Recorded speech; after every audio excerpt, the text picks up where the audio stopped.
Hello, Oracles! Well, Tesla stock is the gift that just keeps on giving. We keep on seeing some great buying opportunities. People swinging in and out of the stock can be doing very well. Now, of course, those of us who are long term investors, this could be a wild roller coaster ride. So, take it as it is. Sometimes you just have to understand that being an investor in Tesla stock is going to be just that. It's going to be a roller coaster ride. But for those of us who can stomach that roller coaster ride or figure out ways to get around it and not let our emotions get a hold of us, we can do very well with this stock. Now, as many of you know, I did sell out a good chunk of my shares, but my cost basis on what I currently own is $186 in my IRA, and it's $214 in my main account. So for me, I have a great cost basis on my shares that I own, so buying here would bring that up significantly. And again, long term, I don't think it's going to matter. I am going to be doing a video in the next month or so going over what my price targets are in the future through 2035. Currently, right now, I think that the stock could potentially, based upon all of the factors in a bull case, be about $2,500 by 2035. So from the price that we're at right now, which today closing up over 7.33%, it's completely insane. So we're now back over $460. So that's over a 5x in the next 10 years. Now, I think that is entirely possible in a bull case scenario if Tesla can come through with energy, get FSD solved, and get Cybercabs on the road by 2027, have the Model Q come out next year as planned, and get Optimus up and running, and start to have some units getting sold by that time frame as well. Think if all of those things come to fruition and they can get them all in line, and we don't have any major economic collapse that is a long drawn out major economic collapse in the macro environment, I think this is entirely possible. So this is what I'm kind of paying attention to over the next decade. But again, we keep on getting these awesome buying opportunities. So of course, we had seen when the FOMC meeting happened, we saw the rate cuts happen, and then the hawkish news about less rate cuts next year spooked the market a bit. We had about 2 to 2.5 days worth of buying opportunities with quite a bit of a sell-off. Friday, we saw the stock go up and then pulled back down again. And now here we are back up to that $460 level. We continue to get these buying opportunities. Now, I've gone over the gaps. I had the gap video that I put out yesterday. If you guys haven't seen it, please check it out because I do think we could see some downward pressure over the next year or two that are going to fill some of those gaps.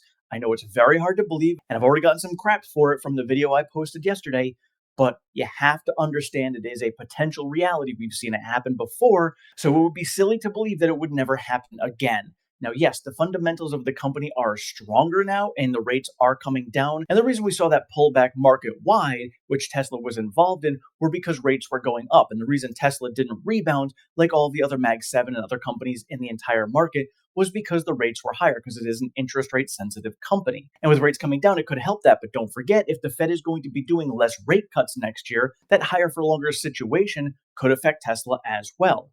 Now, of course, we also discussed yesterday how the Model Q that's coming out per Troy Tesla could potentially not be that sub $30,000 vehicle that we had been talking about, at least not initially. Chances are it's not actually going to hit the ground running until the second half of next year, and we're not going to get to volume production until the end of next year at the absolute earliest. So it's going to take some time to actually get that ball rolling. Now, Elon did say that we're expecting 30% year-over-year growth, but that is still speculation. We still need to get to that point to make it happen. So he has been right in the past when it comes to that. Timing-wise on a few other things like FSD, Cybertruck, stuff like that, not even close. But every time he has given us a number when it comes to what he thought our year-over-year growth was going to be, that did come to fruition. And if anybody out there is going to say, well, he was wrong about that 50% year-over-year growth, that's the compound annual growth on an average rate for the next decade from when he had announced that.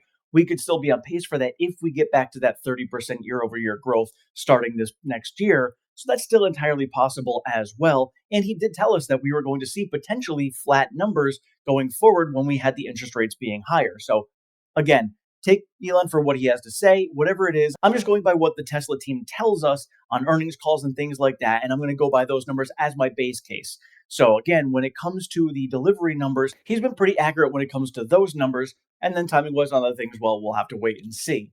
But I do think with the potential of next year, maybe not hitting that 30% year-over-year growth, or maybe getting to a situation where we don't get that news about the Model Q until the second half, or the announcement that we're going to be delivering them in the second half, and then volume production by the end of next year, that news there could kind of kick that can down the road and cause the stocks to sell off. And if we're going to be getting Trump coming in doing a lot of different things when it comes to Doge and cutting a lot of jobs out of the government, potentially getting into a recession, just could be a wild storm in the second or third quarter of next year, causing the entire market to sell off. And with negative news coming from Tesla as far as the Model Q goes and a little bit of a delay, that in turn could also pull down Tesla stock even more next year, thereby filling that gap at 218.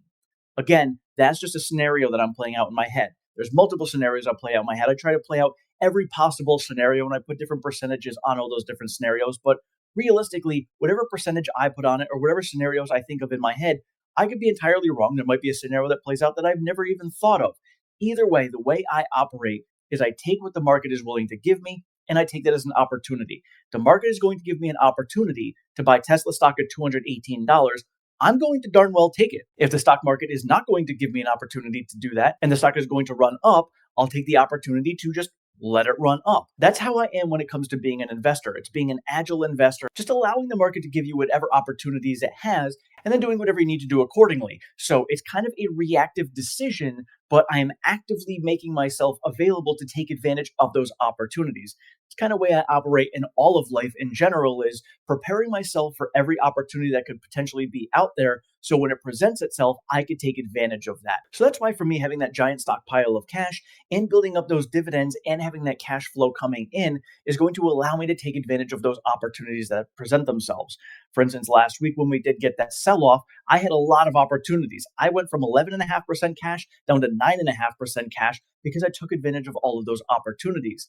In that process, I actually purchased $3 an hour of income just because of those purchases. That is significant. $3 an hour is what I purchased. So when I see buying opportunities like this, I get excited because I'm buying myself income. Tesla itself is not buying income. I have TSLA, Tesla, for that purpose. So I did add some shares to that when we saw that big pull down. And now this week, we're going to get that payout. On Thursday, we get the announcement for Tesla to see what their payout's going to be. And again, that for me is just a cash flow generator. That's like my way of generating cash flow from Tesla stock. That's just my way of doing it. But I can take that money and that cash and put it into Tesla stock itself for the future. Because even if we pull down to 218 or run up to 600, I still think anybody who's going to be a long-term investor holding a minimum of 10 years, you are still going to see upside from here. Again, a bull case scenario of mine is $2,500 in the next 10 years by 2035. So if that's the case, and I know some others are much more bullish and some are bearish, I kind of just try to run my numbers based upon what I see. And again, I'll have more specific numbers coming out in the next month. But in seeing those numbers and that potential, if you bought at $462 right now, and you are going to get a 5x plus in the next 10 years, you would probably be pretty happy with that. You just have to remind yourself that we could potentially pull down to fill that $218 gap. So none of this is financial advice. You need to do what's best for you and your own portfolio and do your own due diligence. But I'm just saying, these are the things I'm presenting to you guys as potential scenarios that could play out. And you guys just need to take all of that information. And I encourage you to listen to other people that are talking about it. Do your own research on your valuation models. Take a look at the earnings themselves. Do whatever's best for your portfolio and just invest wisely. Dollar cost averaging is historically the best way to garner long-term wealth and the easiest way to do it. So for me, that's all I'm doing is I have my spreadsheet completely built up to kind of give me a modified dollar cost averaging. So when I see certain stocks that are pulling down and giving me opportunities to buy, that's where I dollar cost average. Instead of just spreading it evenly across the board, well, some stocks may be a little bit overvalued. I just follow my spreadsheet, so it's going to be selling off. So maybe right now you can argue that the entire market is frothy, and maybe I'm adding at a higher level right now, but I'm not looking to time the market. I don't know what's going to happen over the next year. I don't know if we're going to get a recession. So I still want to make sure I have my money in the market.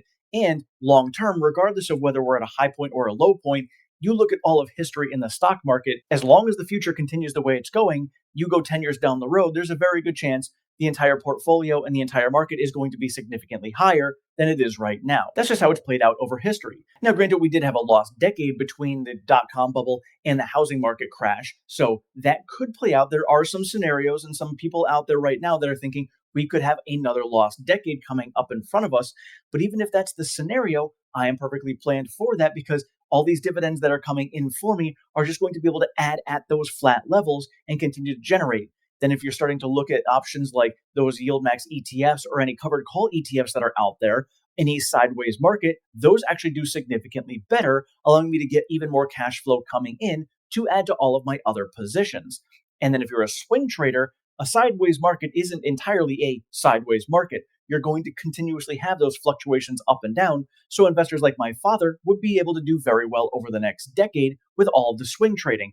Options traders would also be doing very well. So you have to look at what the positives are and the options are and the opportunities that the market presents to you to be able to take advantage of all of those. So these are all the different things that I kind of have playing around in my head as different scenarios that could play out. And then I just take a look and see what the market has to offer. So for me, I have set up my spreadsheet the way it is because it's much more easy for me to manage. And I am going to continue to consolidate because that will just make things even easier as the future goes forward.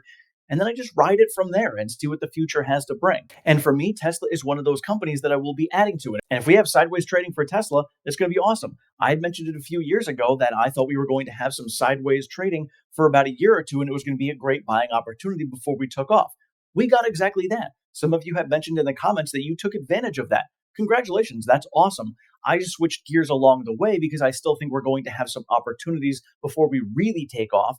And even so, like I said, I've got cash flow coming in to continue to buy Tesla as my portfolio grows. As I consolidate, I'll have more money to add to Tesla stock itself, and then it'll just keep going up from there. If we get some buying opportunities, it just means I can buy more shares for less. If we continue to go up, so be it. I'll continue to add, and I'll just ride it on the way up as well.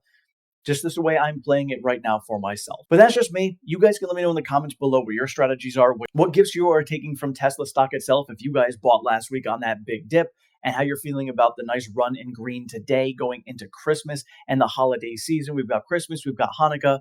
So happy holidays to everyone who is out there. I wish you all a Merry Christmas, Happy Hanukkah, and happy whatever holiday you do celebrate. Thank you guys so much for watching. I appreciate all of your support. Have a great one.